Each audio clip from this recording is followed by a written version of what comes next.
আজকে আমি চিতল মাছের রেসিপি বানাবো। দেখুন চিতল মাছগুলো আমি নিয়ে নিয়েছি। আমার গরম হয়ে গেছে, কড়াতে আমি তেল দিয়ে দেবো।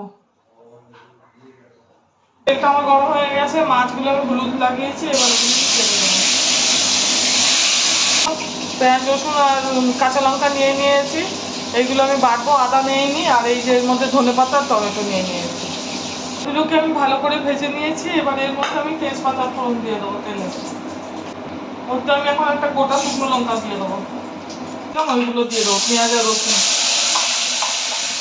মধ্যে আমি টমেটোটা দিয়ে দেবো। এর মধ্যে আমি এখন ধনেপাতাগুলো দিয়ে দেবো। এর মধ্যে আমি হলুদ গুঁড়ো দেবো, কাশ্মীরি লঙ্কা গুঁড়ো দেবো।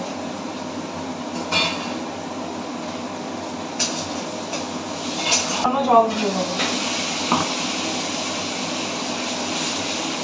এর মধ্যে আমি এখন মাছগুলো দিয়ে দেবো, জল দিয়ে দেবো, একটু নুন দিয়ে দেবো।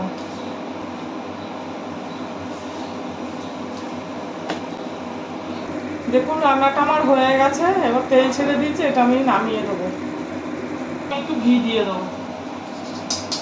দেখুন মাছ রান্নাটা আমার হয়ে গেছে। এইভাবে বাড়িতে বানিয়ে করে খাবেন, ভালো লাগবে। আর আমার চ্যানেলটা লাইক, সাবস্ক্রাইব আর শেয়ার করে